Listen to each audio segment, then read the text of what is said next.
Great, yes. Patrick Johnson will be presenting this audit. This audit was led by Jasmine Triplett. Patrick will walk us through it.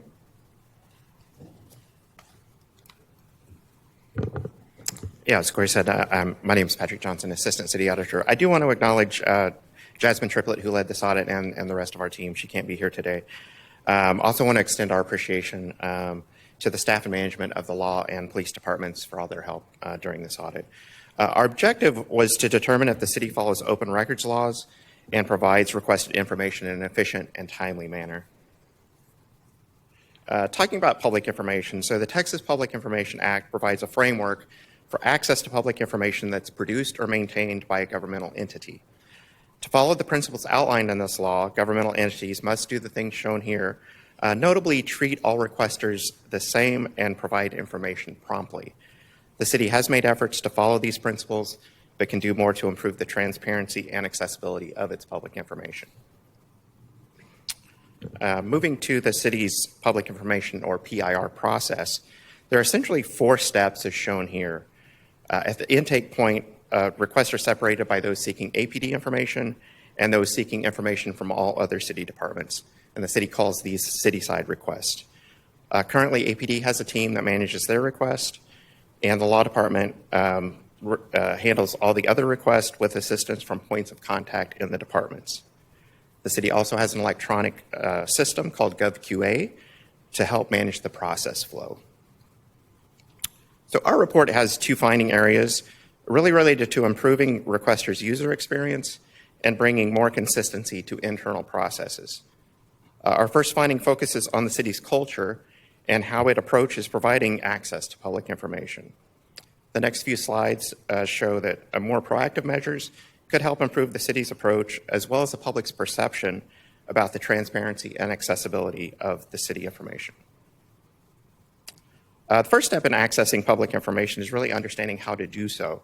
Currently, the city does not provide information about the PIR process in any language other than English. We noted the city's own data shows nearly a third of residents speak another language at home, and another third of those folks would certainly have a difficult time understanding how to access city information. This is a fundamental change that should open real access to more people. Next, we looked at 10 major cities to see if they proactively post PIR-related information on their website or through their PIR tool. We noted 6 cities do this, but Austin does not. We also noted Austin's PIR tool has sections for frequently asked questions, as well as trending topics, but these do not appear to be fully used. For example, this screenshot is from the trending topics page, where we did not see any information available. Austin does post essentially high-level information about the Texas Public Information Act. Proactive engagement to answer questions or provide information about trending topics may help reduce the need for members of the public to submit a PIR. It would also show the city's willingness to freely share public information. And related to public perception, we surveyed people who had submitted a PIR in the last 4 years. Of those that responded, most said that they did not know how to craft their request in a way to get them the information that they wanted. Several noted they felt like there may be some magic words that they could include to get that information, but they just didn't know what those were. As a result, a number of those requesters really felt disappointment in the information they received. As shown here, that type of experience can affect the public's perception about how the city approaches its public information. In all, 56% gave the city a failing grade on transparency, and as shown in the comments, some requesters felt like the city was actively trying to prevent the release of public information. Moving to the second finding, the city does not follow consistent procedures internally to respond to public information requests. This can also result in varying experiences among requesters. So as noted earlier, the city does split PIR responsibilities between APD and the rest of the city.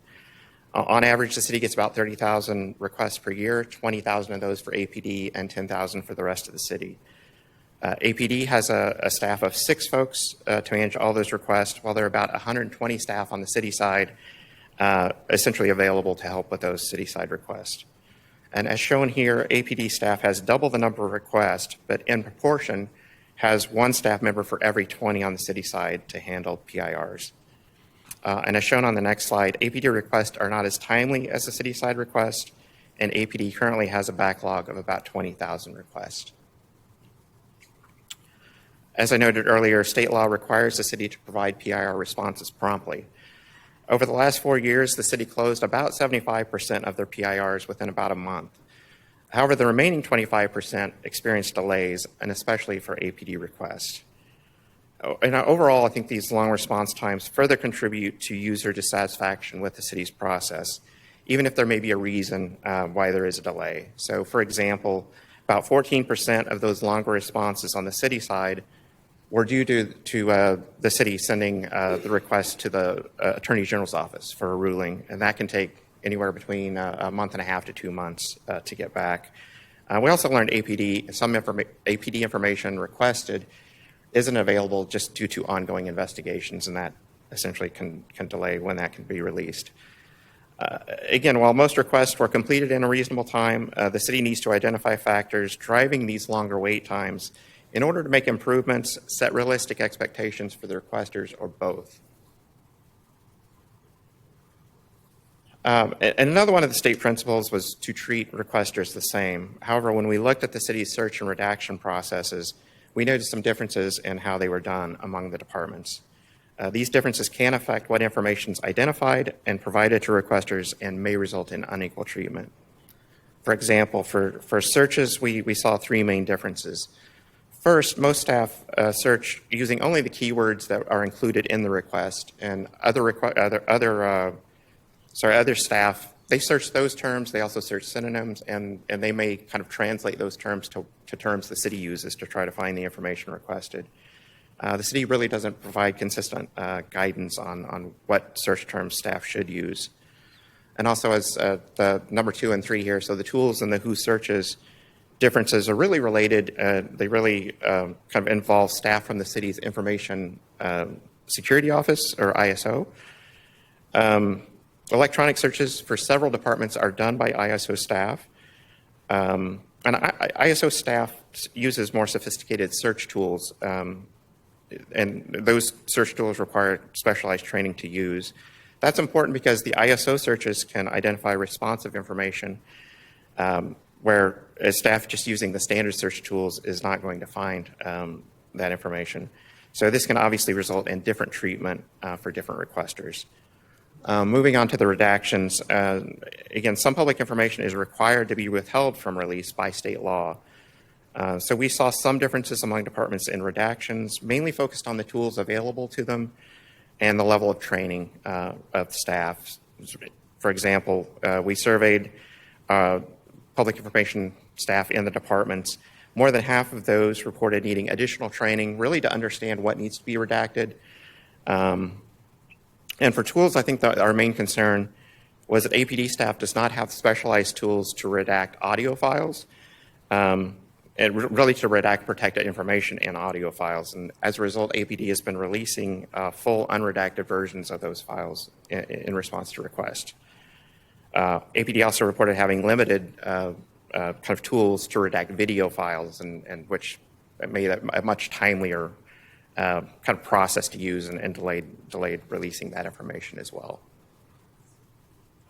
We noted training's not completely consistent across the city, and while we saw that the city's trainings do address state law requirements, APD staff trains their staff that do PIRs. Law department trains all other folks in the city, and some departments have some supplemental kind of guidance and training that they provide.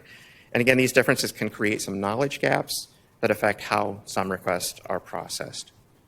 So we made 4 recommendations to help address these issues. The first 2 asked the city manager to centralize the management of the PIR function and ensure there are adequate resources for staff to process each request in accordance with the law. The last 2 are really directed to the group selected or identified to manage PIRs in the city. One's focused on improving internal processes to create more consistency, and the other's focused on engaging with requesters to help improve their public information experience. Management has agreed with these recommendations, and that concludes my presentation, and happy to take any questions. Thank you. Does staff, the city manager's office want to respond? Is there someone here?